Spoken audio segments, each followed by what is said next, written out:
Shalom Bapak Saudara sekalian, Sobat E-Wisdom. Senang sekali boleh bertemu kembali. Tuhan Yesus memberkati Anda berlimpah-limpah. Nanti tanggal 31 Oktober 2021 jam 8 pagi, kita akan mendengar khotbah hari Minggu. Pada 3 bulan yang lalu, 3 kali minggu terakhir di mana khotbah hari Minggu disampaikan, kita sudah membahas mengenai 3 orang yang namanya ternyata harusnya menjadi hakim Israel, tetapi tidak masuk dalam daftar hakim bangsa Israel, gembala Israel sampai hari ini. Nah, saudara Tuhan, pada pembahasan bulan lalu, pecinta uang darah, kita belajar seorang tokoh bernama Mika. Dan sejarah hidup Mika ini menarik sekali karena sangat erat kaitannya dengan seorang hakim nomor 12 di Israel bernama Simson. Kita akan belajar dengan sudut pandang sedikit berbeda. Bapak Ibu bersama dengan keluarga Handai Tolan, kita bisa bersama-sama beribadah pada hari Minggu, seperti minggu terakhir di bulan-bulan berikutnya. Saya percaya kita akan terus bersama-sama mendengarkan khotbah, beribadah, dan terus melekat sama Tuhan. Tetap setia, tetap mau belajar, tetap dekat sama Tuhan, karena kita ada di masa-masa yang sangat krusial, dan kita segera akan mengakhiri tahun ini, dan kita akan dengan penuh keberanian melangkah demi langkah, karena kita percaya Roh Kudus yang berkuasa mengurapi kita secara luar biasa. Biarlah Bapak Ibu sekalian boleh mencatat tanggalnya, dan sampai ketemu 31 Oktober 2021 jam 8 pagi. Tuhan Yesus memberkati Bapak Ibu, Sobat E-Wisdom berlimpah-limpah.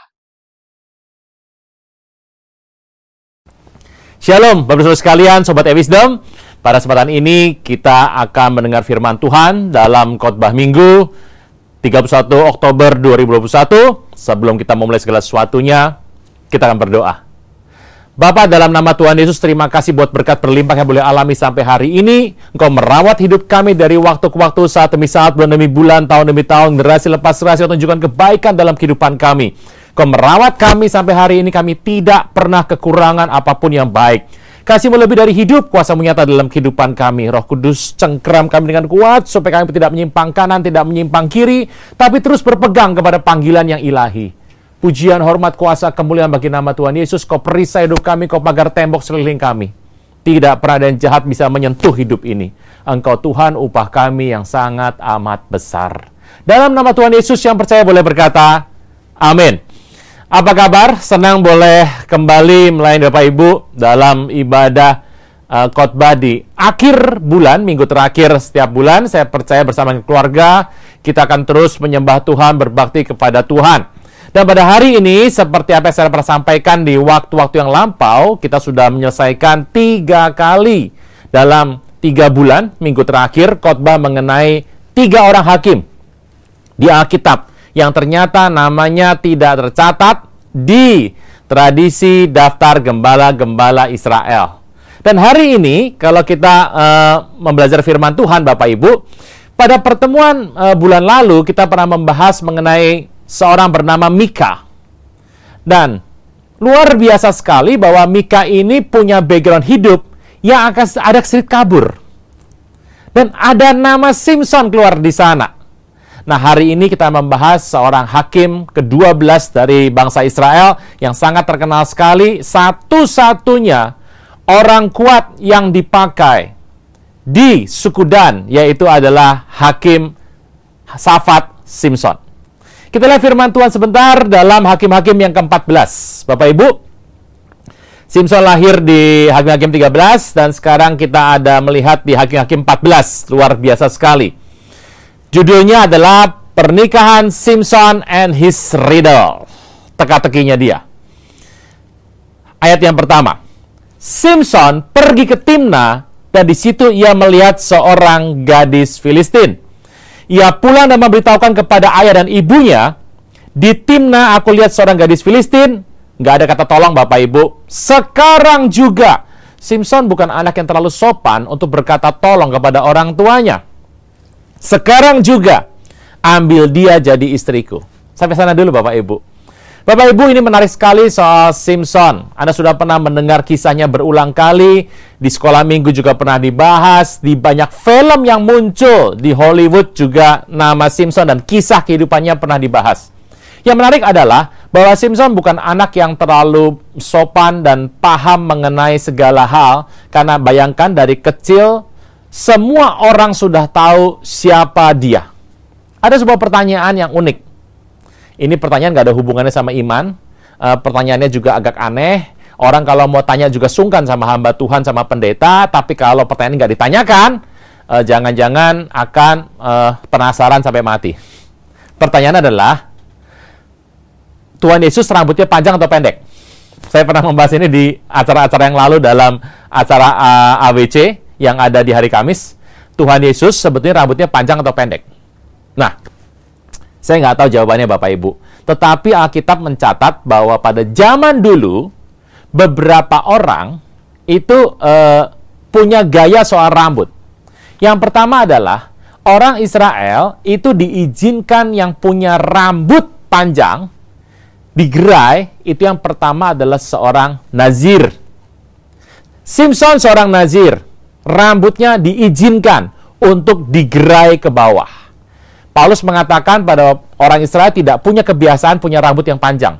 Jadi kalau mau gerai rambut ke bawah panjang begitu, seorang laki-laki boleh nggak rambutnya panjang? Kalau perempuan harus panjang, Bapak Ibu. Kalau laki boleh nggak rambutnya panjang? Boleh. Yang pertama, dia seorang Nazir. Apa itu Nazir? Orang yang dari lahirnya sudah ada perjanjian dengan Tuhan, dan Simpson adalah satu dari Nazir Tuhan. Nah, siapa lagi Nazir Tuhan? Samuel, itu Nazir Tuhan. Nah, Simpson rambutnya digerai ke bawah. Nah, gitu. Itu boleh karena dia seorang Nazir. Yang kedua, kalau dia ingin berambut panjang tapi bukan seorang Nazir, maka pilihannya adalah rambutnya harus digelung ke atas atau disorban. Siapa misalnya? Absalom. Siapa Absalom? Absalom adalah anak yang paling ganteng dari Daud. Orang ganteng di Israel itu yang pertama Saul, yang kedua Absalom. Ini kalau zaman sekarang mungkin sudah jadi anggota K-pop, Bapak Ibu. Itu rambutnya panjang dan digelung ke atas, karena dia bukan seorang Nazir. Dan Alkitab mencatat dengan jelas, kalau dia potong rambut setahun sekali. Sekali potong 2,5 kilo. Bapak tahu dari mana? Anda baca Alkitab, ada semua di Alkitab. Jadi yang kedua adalah, yang pertama seorang Nazir, boleh berambut panjang digerai. Yang kedua adalah dia seorang biasa awam, boleh panjang, tapi harus digelung, tidak boleh digerai. Kalau kita melihat Tuhan Yesus pada saat dia melayani di muka bumi, yang pertama tentu saja dia bukan seorang Nazir dari pandangan orang. Yang kedua, Tuhan tidak digelung ke atas, sampai tidak pakai sorban, begitu. Kalau pilihan ketiga juga pasti tidak, Bapak Ibu. Jadi kalau saya ditanya, sebetulnya Tuhan Yesus rambutnya panjang atau pendek, ya kira-kira begini Bapak Ibu. Nih, jadi rambutnya begini. Ya, yang lurus panjang catokan ke bawah itu Anda, para ibu-ibu yang pergi ke salon. Ini kalau Simpson tidak beda lagi. Tuhan Yesus juga, orang Israel itu agak bergelombang. Jadi Tuhan rambutnya bergelombang begitu. Kira-kira panjangnya mungkin segini. Sebahu. Bapak Ibu, panjang atau pendek sebahu itu? Tergantung. Kalau Anda rambutnya sampai di punggung, Anda pasti bilang pendek. Tapi kalau rambut Anda seperti saya, kita pasti bilang panjang. Jadi panjang pendek rambut itu tergantung siapa orang yang mengatakannya. Oke, itu Bapak Ibu, tadi itu jawabannya kira-kira. Nah, Simpson Anda bisa bayangkan, anak ini dari kecil rambutnya digerai. Tidak pernah dipotong, tidak boleh dipotong dari kecil. Anda bisa bayangkan waktu dia usia sekitar 10 tahun saja, rambutnya sudah panjang sekali dan dia dikepang 7. Bayangkan ya, anak muda, waktu dia mau minta nikah saja Bapak Ibu, usia 17 tahun. SMA kelas 2, hobi tawuran, Bapak Ibu. Ini rambutnya digerai, ikat 7. Wah, Anda jangan berpikir Simpson badannya besar. Wah, yang besar itu Hercules, ya. Yang besar itu pemain Smackdown. Simpson badannya tidak besar, biasa saja, seperti manusia biasa. Dia anak SMA kelas 2, ya pemuda, badannya juga ya biasa begitu. Kalau dia badannya besar dan menjadi kuat sekali, orang juga tidak aneh. Tapi kalau melihat bahwa kenapa orang terkesima melihat dia, ya karena penampilannya biasa. Dia anak muda biasa, remaja biasa. Dan apa yang dia buat, Anda bisa bayangkan dari kecil, apapun yang dia mau, yang dia minta, semuanya dituruti. Anda bisa bayangkan, kalau dia pergi ke pasar, Anda tahu gaya jalannya Bapak Ibu, gaya jalannya. Kayak nggak bisa mati Bapak Ibu. Orang dia kuat sekali. Dari kecil, kalau dia mau apel, dia tinggal tunjuk. Dia tinggal bilang begini, 2 kilo dikasih Bapak Ibu. Dia kalau mau yang namanya daging sapi atau lembu, daging kambing, dia tinggal bilang begini, terus begini. Terus begini, 2,5 kilo maksudnya. Dia dapat semuanya. Dan dia selalu minta. Itu, minta ini, dia pasti dapat. Dan setiap kali dia berjalan di antara keramaian, seluruh orang akan berdiri, membungkuk dan berkata, Shalom, sahabat Simpson. S3. Shalom, sahabat Simpson. Salam, hai Hakim Simpson. Simpson, Syamsu, itu artinya adalah matahari. Arti nama Simpson artinya matahari. Indah ya namanya, luar biasa sekali. Nah, saudara saya Tuhan, ini anak jalan. Dia mau apa tinggal tunjuk. Dia mau apa tinggal tunjuk. Dia mau semuanya. Tidak ada orang Israel keberatan untuk memberikan sesuatu kepada dia. Kenapa? Jawabannya, karena dia seorang hakim, pembebas bangsa Israel, punya perjanjian dengan Tuhan. Dan saya beritahu, kalau engkau punya perjanjian sama Tuhan dalam hidupmu, bahkan orang lain pun akan melihat engkau dengan penuh favor. Makanya Anda, saya bikin dulu perjanjian sama Tuhan. Banyak orang dapat favornya pengen, tapi nggak pengen perjanjian sama Tuhan. Dengan mati Kristus kayu salib, engkau dan saya ditebus dengan sebuah perjanjian. Makanya pegang itu Bapak Ibu. Sebuah penebusan itu jangan sampai lepas Bapak Ibu. Dari Tuhan nggak pernah gagal. Manusia bisa menggagalkannya. Nah, apa yang terjadi? Jadi dia mau bikin apa saja, semua dipenuhi. Dari kecil dia berjalan, semua orang hormat sama dia. Mau jadi apa Bapak Ibu? Anak muda seperti ini.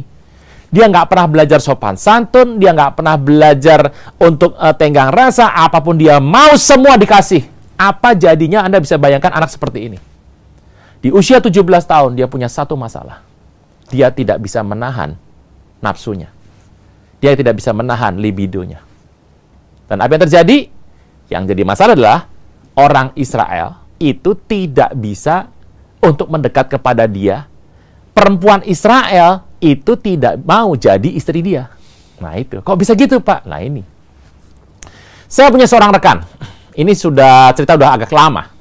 Rekan saya ini luar biasa karena pada tahun 2000 awal saja, usianya jauh lebih muda daripada saya, mungkin beda sekitar 5-6 tahun.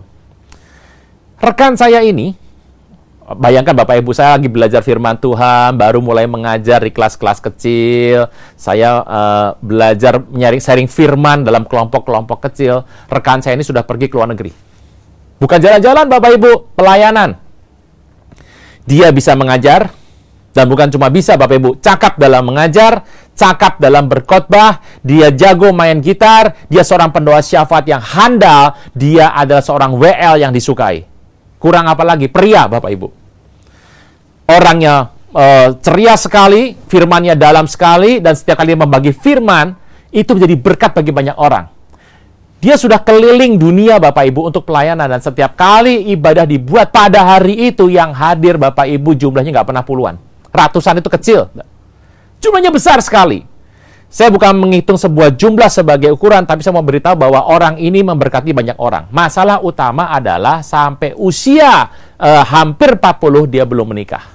Dan karena kami ngobrol-ngobrol dekat, saya tanya sama dia, Brur, zaman dulu Brur, Bapak Ibu, kalau sekarang Bro, Bray, Brol. Lama-lama. Saya tanya sama dia, Brur, kamu nih nggak nikah, memang kamu ini belum punya pacar, atau kamu memang memutuskan tidak mau menikah? Karena kalau saya bilang kamu nggak laku, ya nggak mungkin lah. Saya bilang, kita udah bercanda-canda gitu. Dia bilang dengan serius, dia bilang gini, nah itu dia, Pak Runa. Dia bilang, loh kenapa? Saya ini normal, Pak. Ya saya tahu kamu normal. Masalahnya adalah gini, Pak. Saya tuh kalau sudah deket sama seorang wanita, perempuan begitu, lalu mulai menjalin hubungan, begitu tuh perempuan tahu saya ini adalah hamba Tuhan yang keliling negara-negara, Bapak Ibu, bukan hanya wilayah-wilayah lokal, tapi provinsi, nasional, ke berapa negara, dan bagaimana melihat hasil buah dari pelayanannya. Waduh, Pak, nggak berapa lama mundur teratur satu persatu. Loh, kenapa? Katanya nggak siap jadi istri seorang hamba Tuhan yang dipakai Tuhan. Saya terkejut. Bapak Ibu, saya nggak ngomong hari ini ya. Mungkin kalau hari ini banyak pengen seperti itu. Dia berkata, saya itu udah berkali-kali, tapi ya putus gitu, Pak. Ya menjauh, ya akhirnya saya nyerah saja sama Tuhan. Waduh, Bapak Ibu bisa bayangkan itu. Karena kalau jadi istri pendeta zaman dulu, Bapak Ibu, wah, nggak seperti sekarang. Kalau sekarang langsung dimakinya di medsos, Bapak Ibu. Kalau dulu, wah, repot, Bapak Ibu. Istrinya datang ikut kur, orang pasti bilang gini, pasti mau tampil aja tuh istri pendeta. Susah kan, Bapak Ibu? Jarang hadir temani suami. Dasar istri tidak pernah dukung pelayanan suami. Serba salah, Bapak Ibu. Orangnya kurus, bilangnya apa? Penyakitan ini. Itu penyakitan. Istrinya gemuk. Ini istri kok makan terus gak mendukung suami, bikin malu. Serba susah. Kalau dia orangnya ramah, istri hamba Tuhan terlalu ramah nih, cerewet sekali. Kalau pendiam dibilang sombong. Wow, macam-macam. Kalau tampilnya sederhana berkata bahwa nggak tahu dandan. Kalau seperti pohon Natal gerenjeng-gerenjeng dibilang ngambil uang persepuluhan. Nah, bisa bayangkan Bapak Ibu, kan repot jadi istri hamba Tuhan.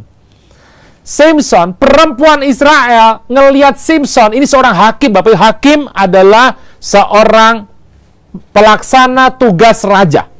Luar biasa sekali. Pelaksana tugas raja. Perempuan juga maju mundur mau melayani Samson sebagai istri. Kenapa? Samson ini adalah hakim. Bapak Ibu, ya karena orang Israel sama Samson ragu-ragu, akhirnya Samson nggak tahu bagaimana menahannya, dia pergi ke orang Filistin. Karena perempuan Filistin bukan lajang, jalang, Bapak Ibu. Oke, teruskan.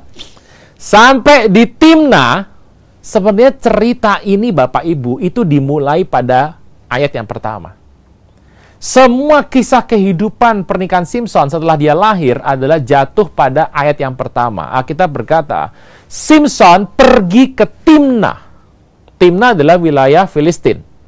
Anda tahu hari itu bahwa orang Filistin itu menjajah Israel, mengganggu Israel, dan Tuhan mau bangsa ini ditumpas habis.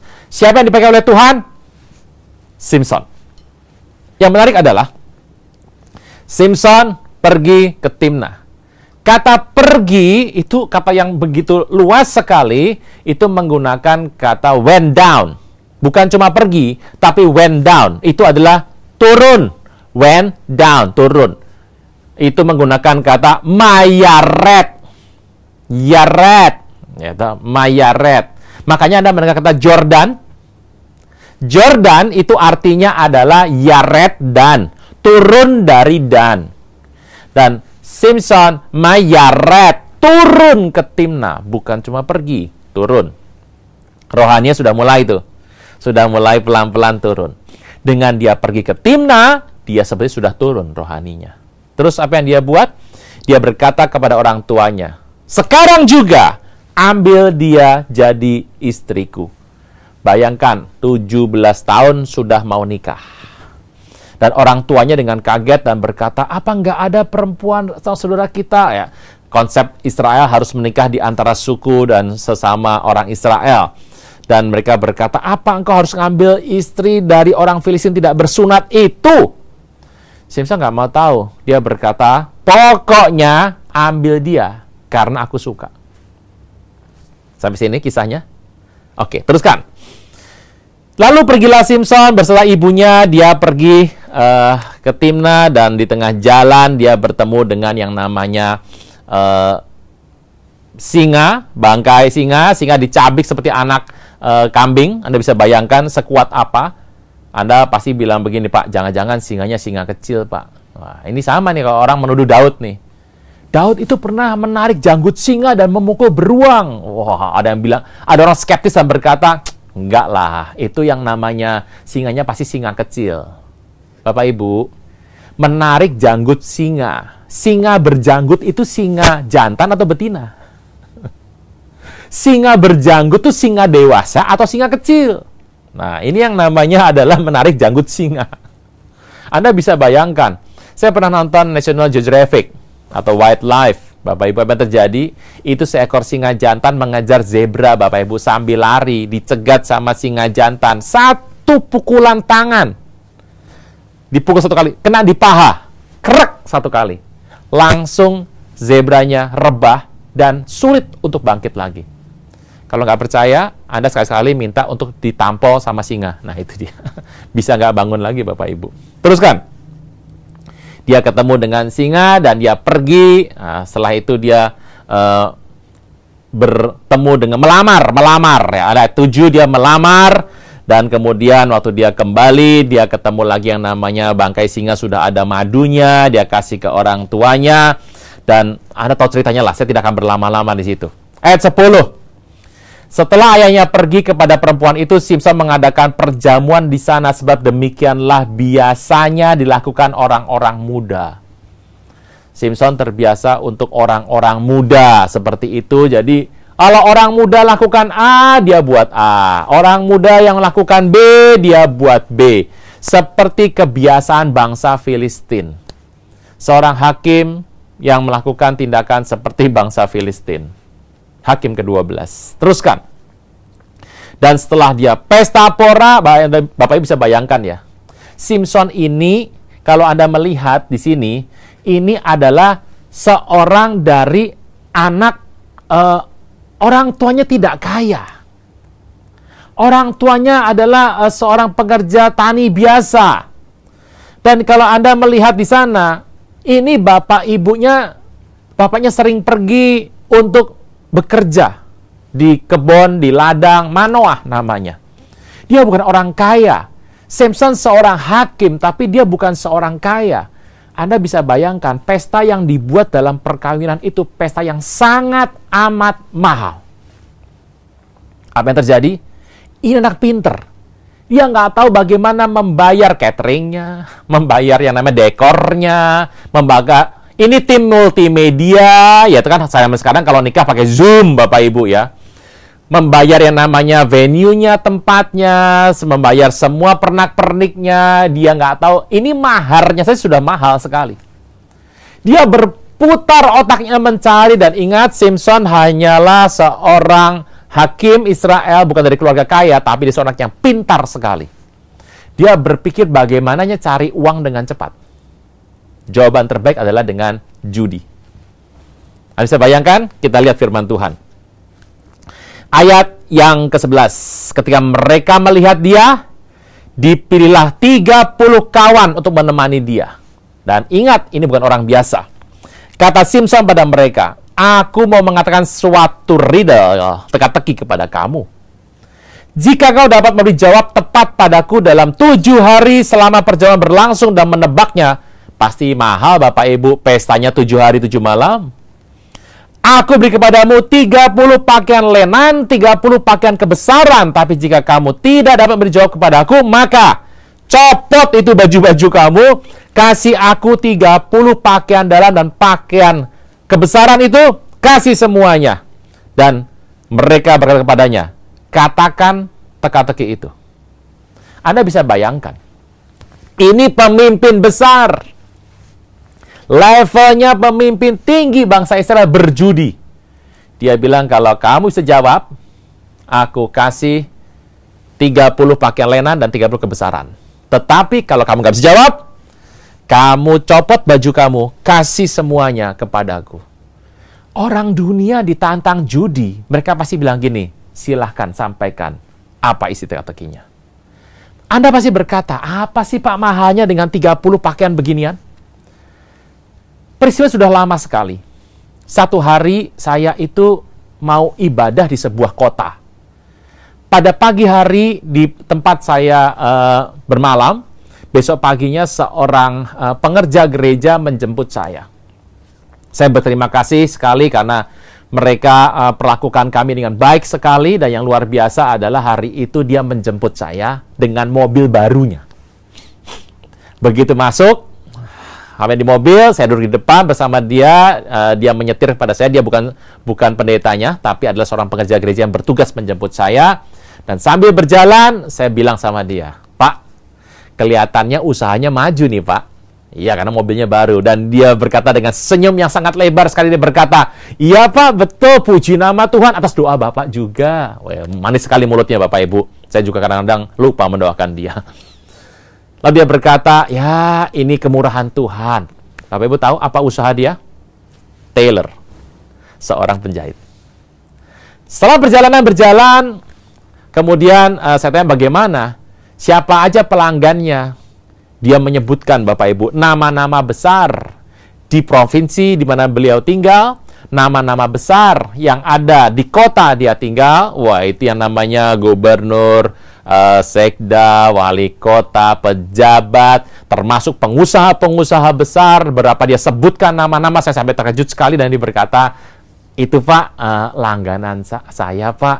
Wah, saya bilang, luar biasa, Tuhan berkati berlimpah ya Pak.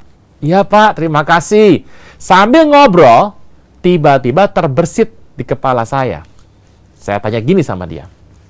Pak, kalau buat jas dengan pakaian dalam, satu setel, kalau produksi Bapak, paling murah berapa?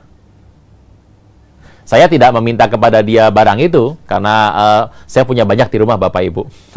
Bapak Ibu, banyak orang ngomong begitu sebagai sebuah pancingan, tapi ingat hubungan. Karena hubungan kami dekat, saya sebagai bercanda saja. Dia yang senyum berkata, Pak, ya gini aja lah Pak. Kalau buat Bapak ya, buat Bapak nih hitungannya, begini saja Pak.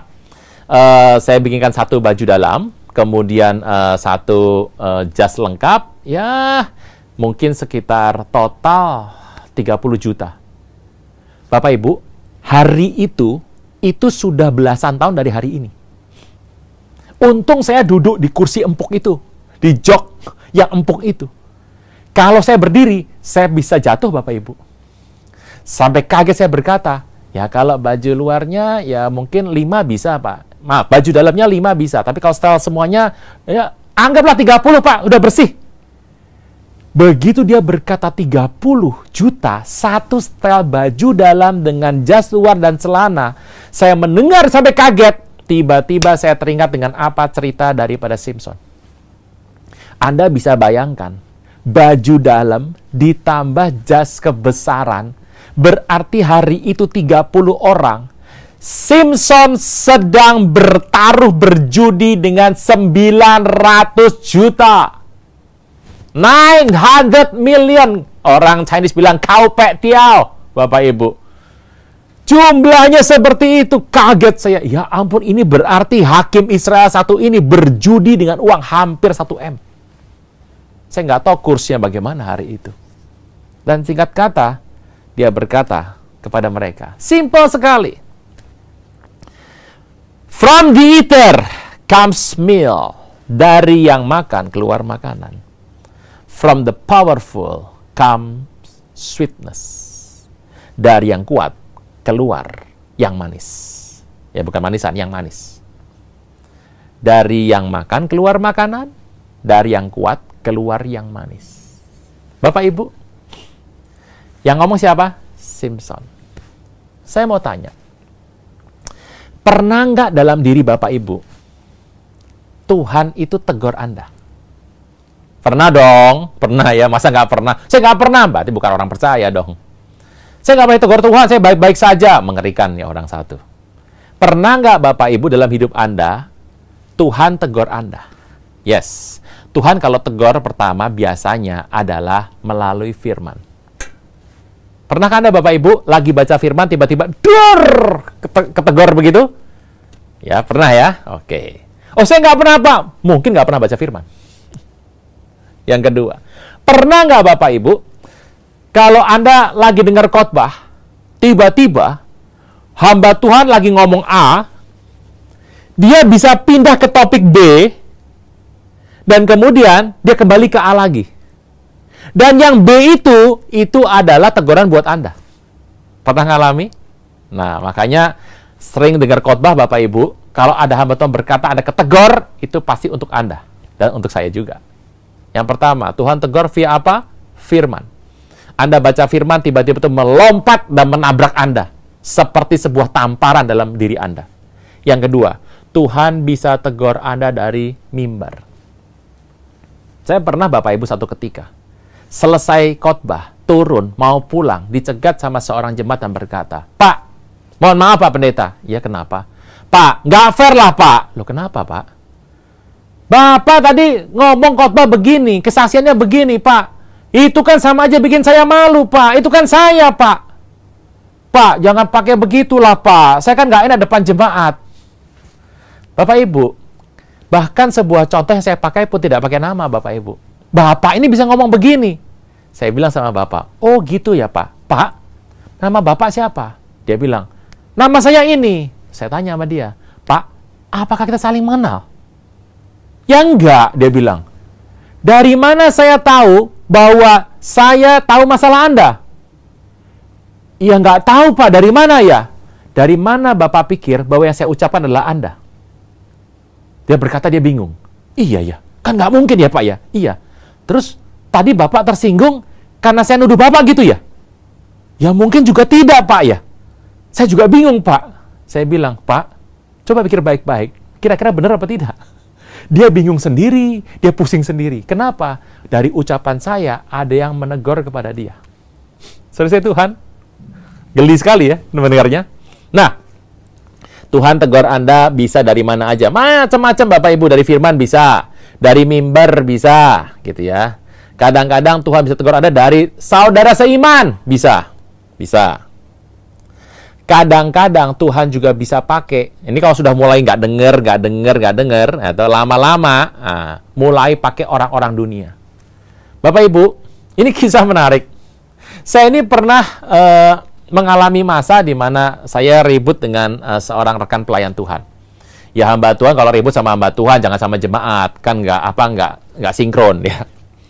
Jadi saya nggak bilang saya benar, tapi mungkin masalah itu berdampak pada diri saya.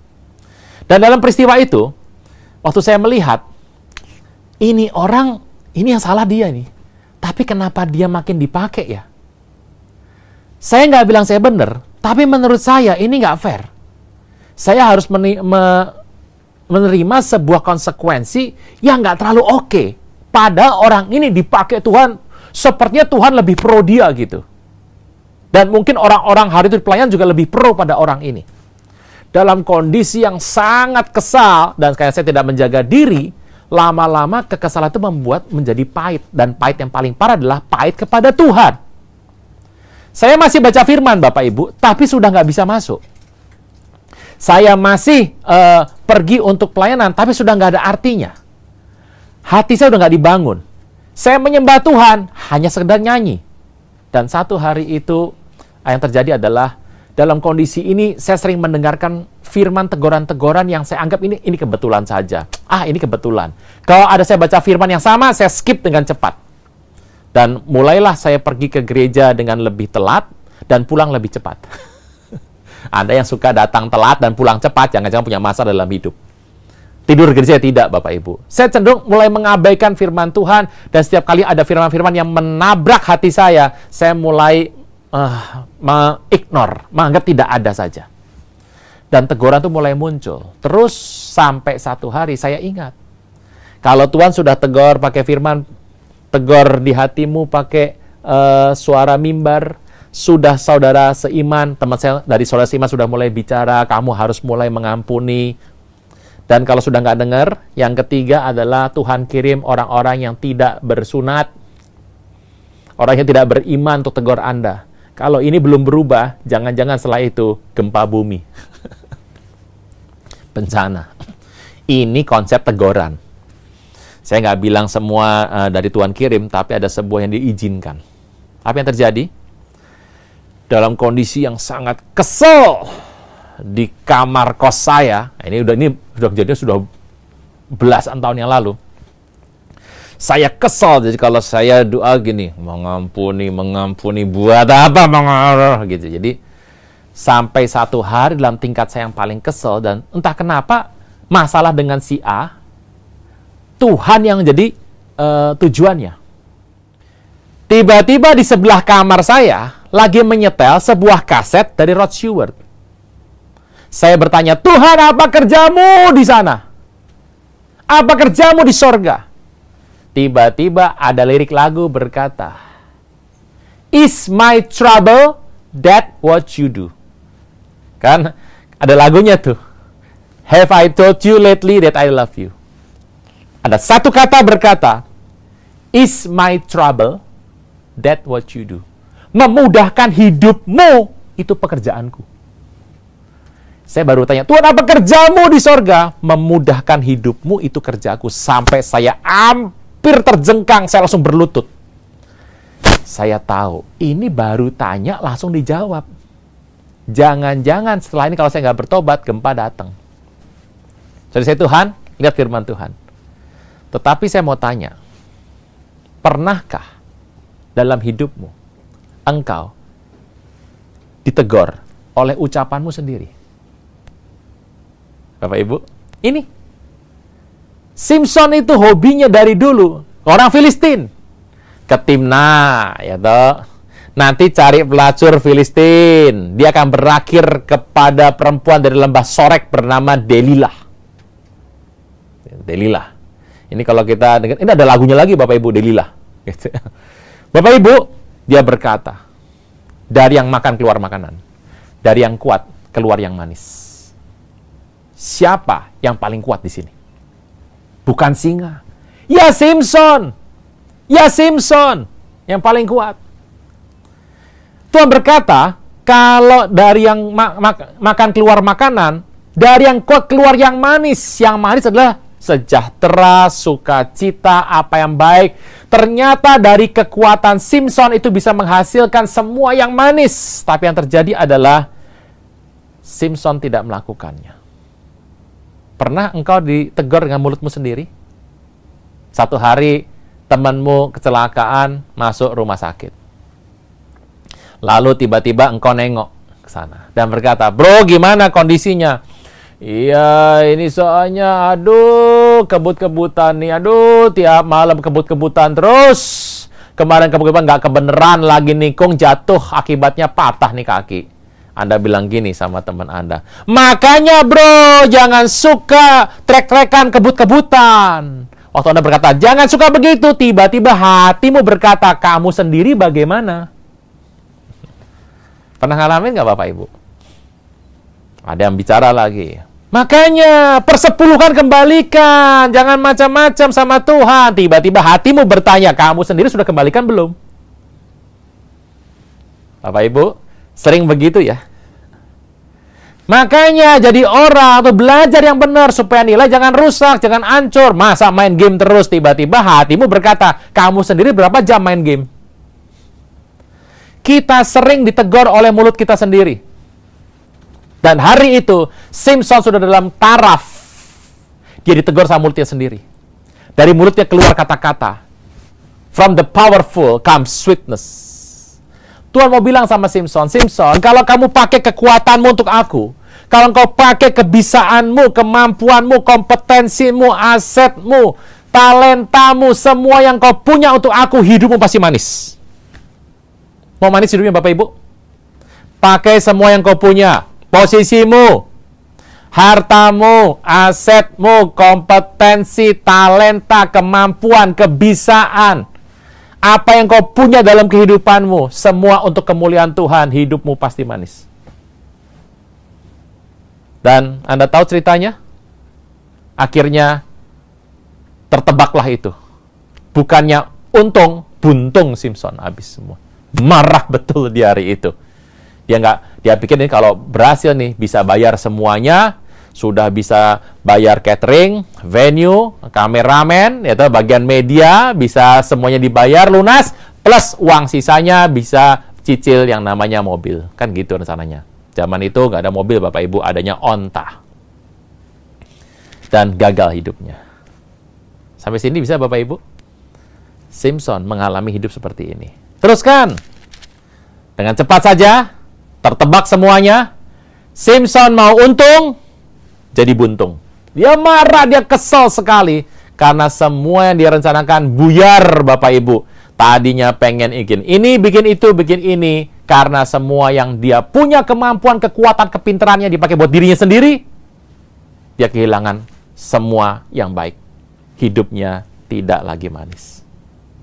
Dan ini semua berjalan terus. Sampai akhirnya dia bertemu dengan seorang perempuan. Hakim-Hakim 16. Ayat 4. Sesudah itu Simson jatuh cinta kepada seorang perempuan dari lembah Sorek bernama Delilah. Dan datanglah raja-raja kota orang Filistin kepada perempuan sambil berkata, bagus sekali Bapak Ibu saya bacakan, bujuk dia untuk mengetahui karena apa kekuatannya demikian besar.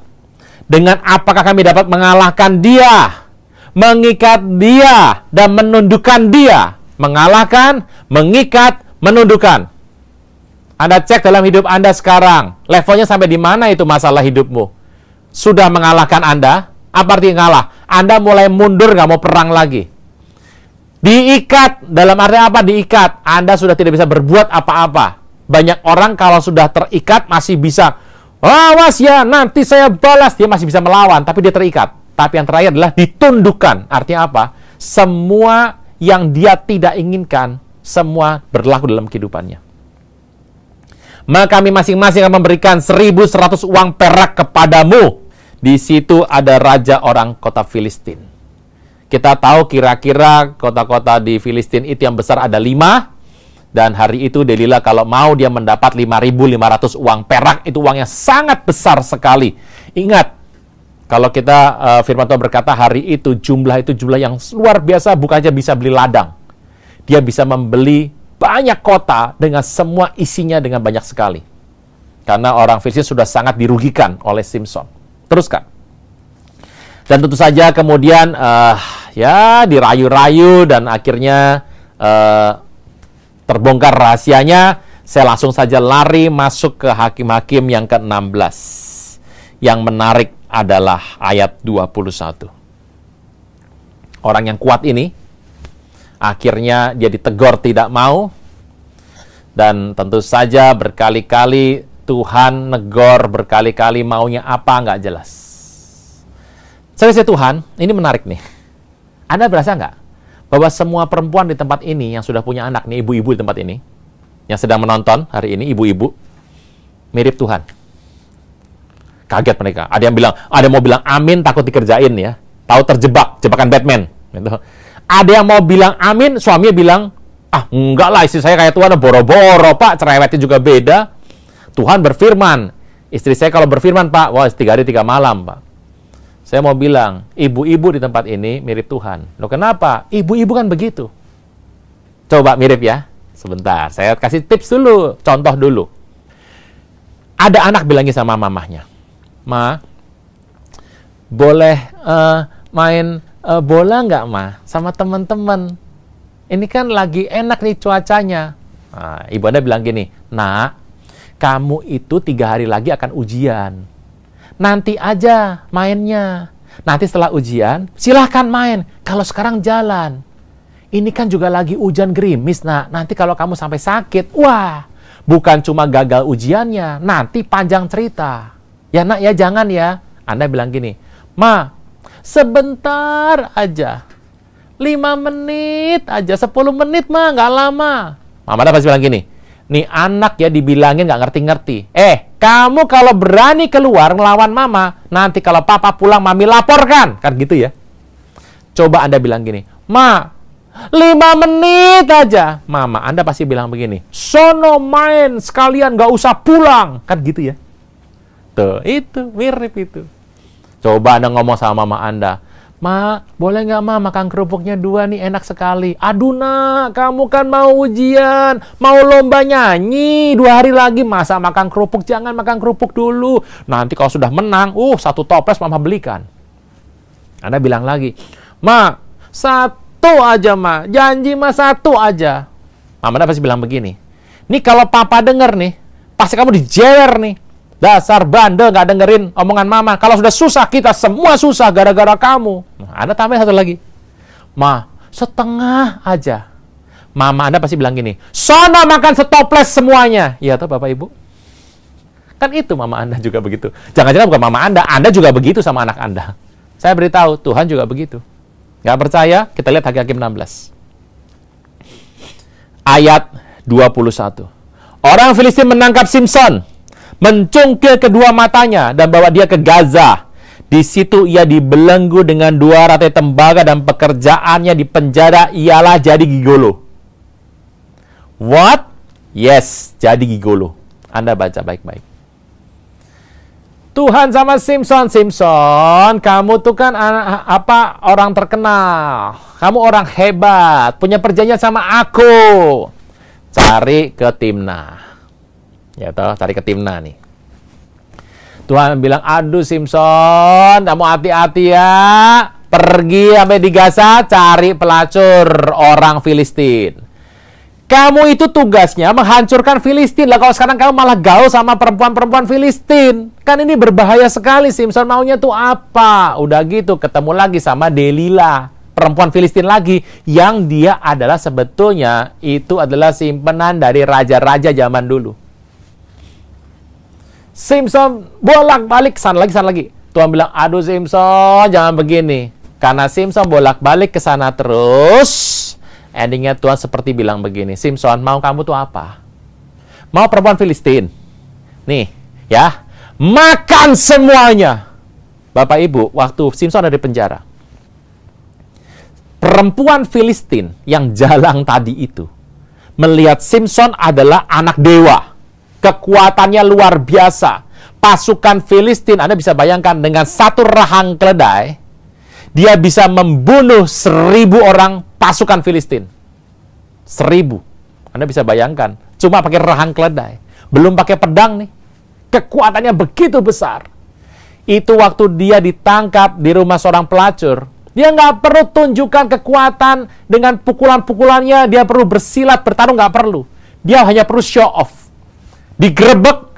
Itu yang namanya pintu gerbang. Bapak Ibu, pintu gerbang zaman dulu, pintu gerbang kota itu besarnya luar biasa. Dia copot, dia angkat, naik ke gunung. Bapak Ibu, bahkan yang ngepung dia tidak berani untuk menelan ludah itu. Saking takutnya. Apa yang terjadi Bapak Ibu? Simpson, kamu tuh maunya apa toh? Maunya apa toh? Tapi tiap hari itu, lanjut kata adalah, perempuan Filistin itu semuanya pengen punya anak dari Simpson.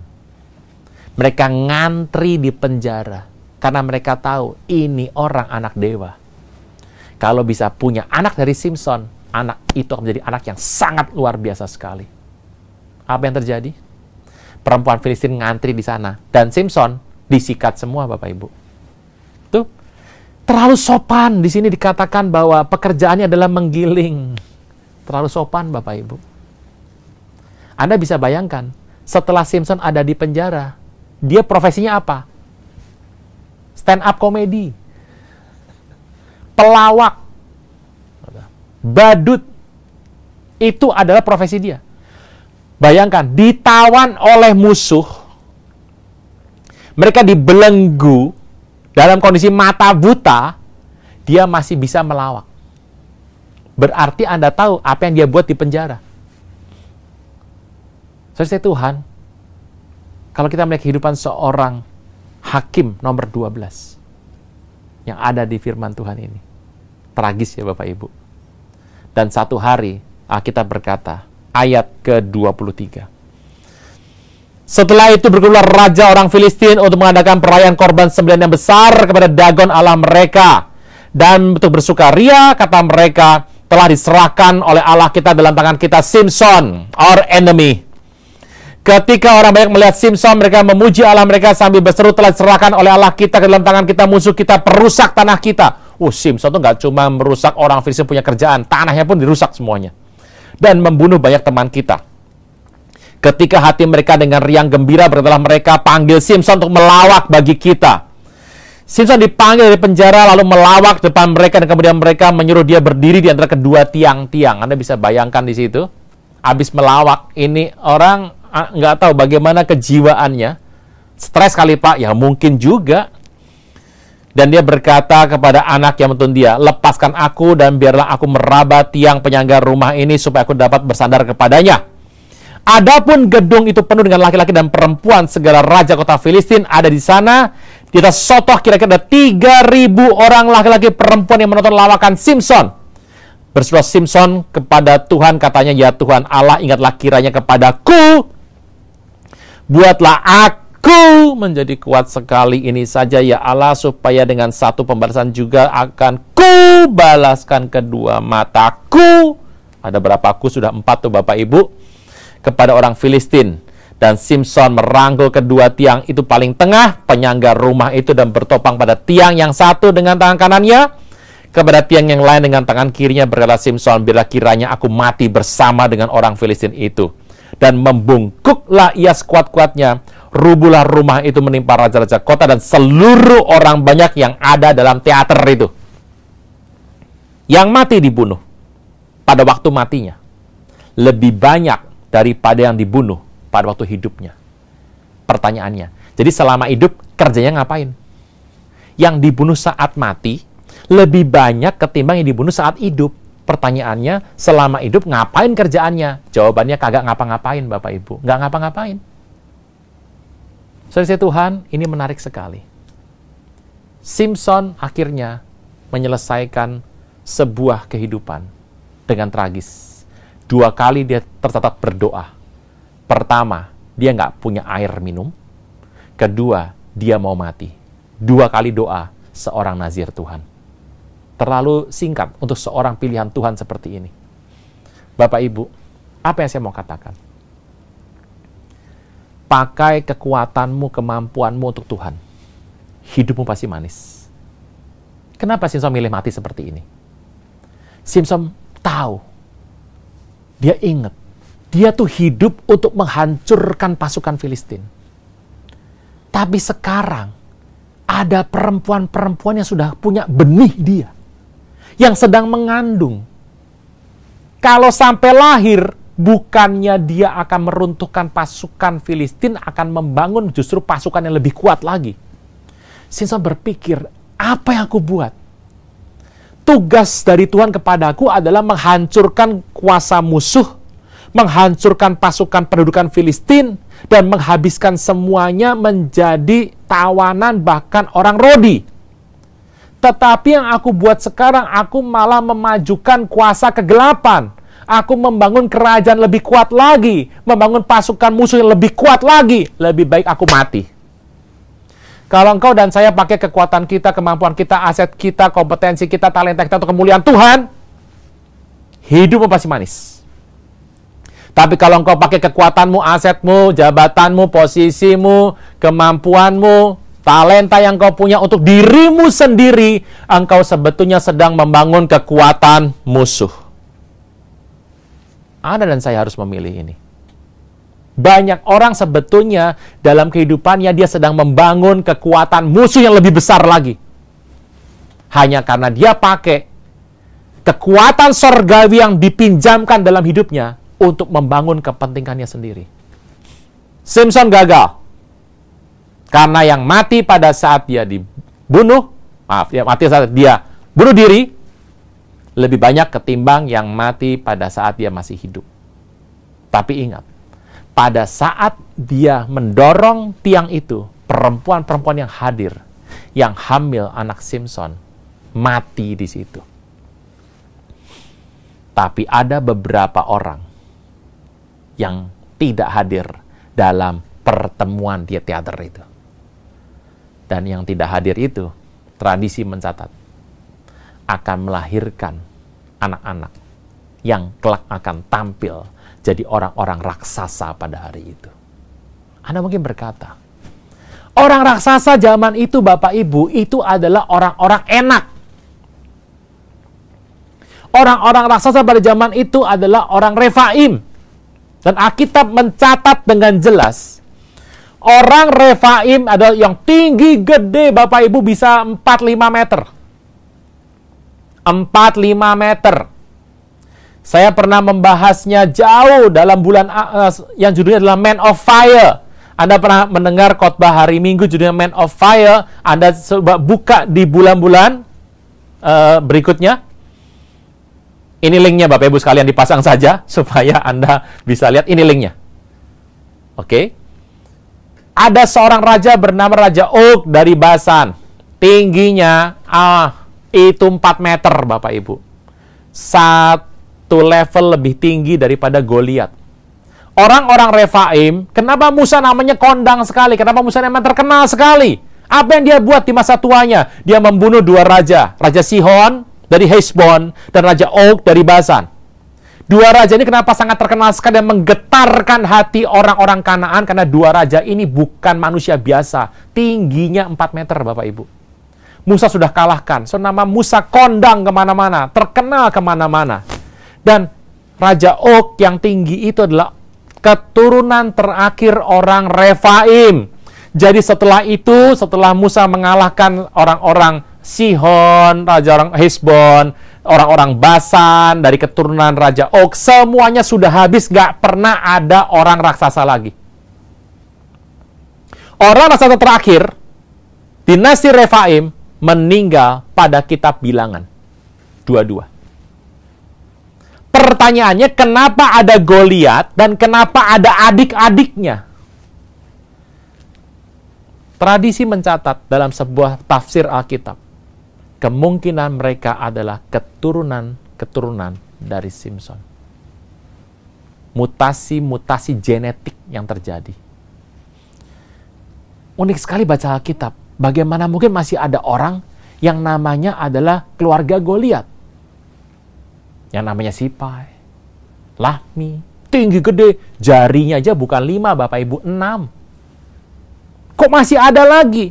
Jawabannya adalah kemungkinan besar keturunan dari Simson. Simson gagal. Tapi Tuhan tidak pernah gagal. Rencana Tuhan adalah Filistin harus ditundukkan. Yang terjadi adalah kemudian Tuhan membangkitkan seorang yang luar biasa. Namanya adalah Samuel. Penulis kitab Hakim-Hakim ini. Samuel. Tapi Samuel seorang imam. Dia seorang nabi. Dia seorang hakim. Israel tidak mau terima Samuel. Dia minta raja. Tuhan bilang oke. Jadi penugasan Tuhan atas Samuel selesai, tetapi ada satu bagian yang karena pemberontakan orang Yahudi, Israel, mereka minta Raja Saul. Tuhan bilang, oke, Saul, kamu habiskan Filistin. Tapi Saul jauh lebih suka tahtanya, lebih suka kepentingan hidupnya, dia lebih suka mempertahankan posisinya ketimbang dia beresiko bertarung dengan Filistin. Bapak Ibu, siapa anak terakhir dari Saul? Anda lihat namanya. Itu adalah Ishbal. Bagaimana seorang raja Israel memberikan nama fasik kepada anaknya sendiri. Saul tidak mempertimbangkan hati Tuhan. Dia lebih suka kemewahan yang dia punya. Posisi yang dia punya dia pertahankan daripada harus bertarung dengan Filistin dan menyambung nyawa. Saul gagal. Tuhan temukan Daud. The man after my heart. Seorang yang berkenan di hatiku. Daud berdosa nggak? Yes. Bapak Ibu, saya percaya di sini para wanita, gadis-gadis, dan para ibu rumah tangga nggak pernah pengen punya suami seperti Daud. Ada yang mau seperti Daud? Daud kan itu Pak, kemerah-merahan elok Pak. Iya, itu Daud umur 12 tahun. 13 tahun, 17 tahun. Daud umur 30, Bapak Ibu. Kalian harus mengerti. Satu hari, dia menjaga kambing domba Nabal dan dia minta kepada Nabal bagian miliknya pada saat hari raya pengguntingan bulu domba di mana orang kaya harus kasih pada orang miskin. Daud berkata, Nabal, aku nggak minta yang biasa. Ini hakku karena ini adalah hari raya pengguntingan bulu domba. Tolong kasih makan sedikit kepada karyawan-karyawanku ini. Aku selalu jaga karyawanmu. Nggak pernah aku minta bayaran. Semua dijaga. Nabal bilang, kagak. Nggak boleh. Daud berkata, besok kepalamu hilang. Punya teman seperti ini Bapak Ibu? Ngeri Bapak Ibu ya? Iya, ngeri sekali. Satu hari diminta yang namanya persembahan mahar. 100 kulit khatan orang Filistin. Daud kasih 200. Nafsu bunuhnya besar sekali Bapak Ibu. Di usia 70 tahun, sudah dingin tubuhnya. Orang zaman sekarang 80 masih sehat Bapak Ibu, masih kuat. Daud 70, sudah renta sekali. Kenapa? Tiap hari perang untuk Tuhan. Dalam kondisi dingin, Batsheba beda 25 tahun Bapak Ibu usianya sama Daud. Dan dia berkata, "Papi, kenapa? Kedinginan ya?" "Iya, Mam. Kopi tuh, Bro. Wedang jahe, ronde." "Enggak, aku mau selimut." Batsheba tawarkan, "Mau apa? Bulu domba, bulu onta, bulu ayam?" Dan Daud berkata, "Enggak, aku mau selimut hidup, Abisak gadis Sunem." Kalau Anda jadi Batsheba, saya yakin Anda ke dapur, ambil panci, diketok tuh. Tong! Gitu ya. Sudah ke usia begini, masih pengen selimut hidup. Tapi itulah Daud. Saya mau tanya, kenapa Tuhan sayang sama Daud? Salah satu alasannya adalah, Daud selesaikan tugas Tuhan pada zaman dia hidup, yaitu adalah membuat Filistin tidak pernah bisa bangkit lagi. Totally destroyed. Habis semua. Kapan-kapan kita melihat bagaimana Daud menyelesaikan tugas yang berbeda dengan Saul. Bapak Ibu, bisa dapat hari ini? Daud berhasil. Simson gagal, Saul gagal, Daud berhasil. Dan hari itu, Tuhan bilang kepada Simson melalui mulutnya sendiri, "Kalau engkau gunakan from the powerful, dari yang kuat, keluar yang manis. Simson, pakai kekuatanmu, pakai kepinteranmu, pakai kebisaanmu, posisimu saat ini, untuk kemuliaan nama Tuhan. Hidupmu akan penuh dengan bahagia, sejahtera, sukacita, semua yang baik, semua yang manis, sedap didengar, akan kau alami. Tapi kalau engkau hari ini, dengan posisimu, kebisaanmu, kemampuanmu, talentamu, kompetensimu, engkau pakai untuk dirimu sendiri, secara kita tidak sadar, kita sedang membangun kekuatan daripada musuh. Pilihan di tangan kita. Firman telah disampaikan.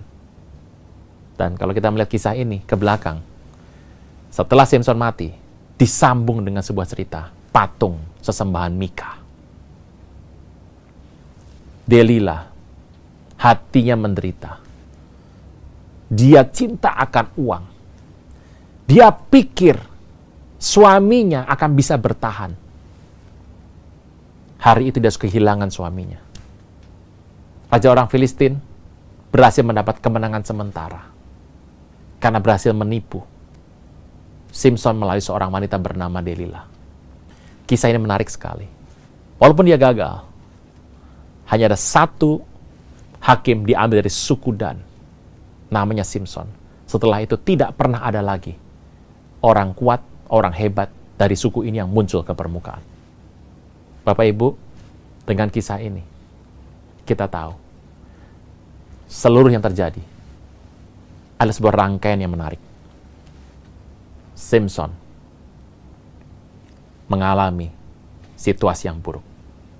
Tetapi kita yang membaca firman ini, membaca kisah ini, kita mendapat sebuah manfaat, sebuah hal, pesan dalam kehidupan kita. Tetap memilih ada di pihak Tuhan. Tetap gunakan apa yang kau punya, semuanya. Yang pertama, hanya untuk Tuhan Yesus. Engkau gak akan pernah kecewa. Engkau akan terus maju. Dan hari-hari ini, dunia sedang berubah. Gereja, kegerakan Tuhan, sedang membutuhkan orang-orang yang mau melangkah dan menggunakan seluruh talenta yang dia punya untuk kepentingan kerajaan sorga. Dan betapa Tuhan berharap itu adalah engkau dan saya. Kita berdoa. Bapa di sorga, dalam nama Tuhan Yesus, berkati berlimpah-limpah umat-Mu pada saat ini. Ajar kami untuk terus mengerti kehendak Tuhan.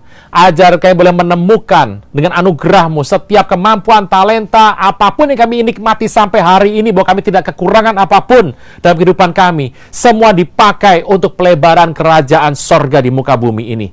Kami berhati-hati melangkah karena kami tahu Tuhan bicara pada kami dengan banyak cara. Dari orang lain, dari firman, dari mimbar, dari teman-teman kami, bahkan dari mulut kami sendiri, supaya kami terus berpegang kepada perjanjian ikatan yang abadi, yaitu perjanjian dengan Tuhan sendiri.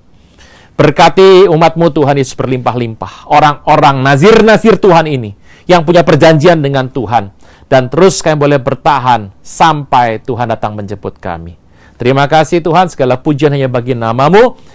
Bapak Ibu sekalian, sebelum kita akhiri khotbah hari ini, Mari bersama keluarga Anda bergandingan tangan, buka hati tangan kita, dan biarlah berkat Tuhan boleh limpah kita terima. Berkat Bapa dan Anak dan Roh Kudus dalam nama Tuhan Yesus. Maka diberkatilah keluar masukmu, diberi periuk bakul adonanmu, diberi buah kandungan kesehatanmu. Apapun yang kau buat dengan tanganmu, Tuhan buat berhasil. Kemanapun kau pergi melangkah, Tuhan sertai kau berlimpah-limpah, mulai pada saat ini sampai Maranatha, bahkan sampai selama-lamanya. Dalam nama Tuhan Yesus, yang percaya boleh berkata, amin. Shalom. Jangan tunda menerima Yesus. Hanya Yesus yang sanggup melepaskan Anda dari kesalahan dan dosa. Selalu ada waktu bagi Dia, tetapi tidak selalu ada waktu bagi Anda. Mari, ikuti saya mengucapkan doa berikut dengan yakin. Tuhan Yesus, ampuni semua kesalahan dan dosaku. Saat ini dengan sadar dan rela, aku mengundang Engkau sebagai Tuhan, Raja, dan Juru Selamat hidupku. Terima kasih Tuhan Yesus untuk namaku telah dicatat dalam kitab kehidupan. Amin.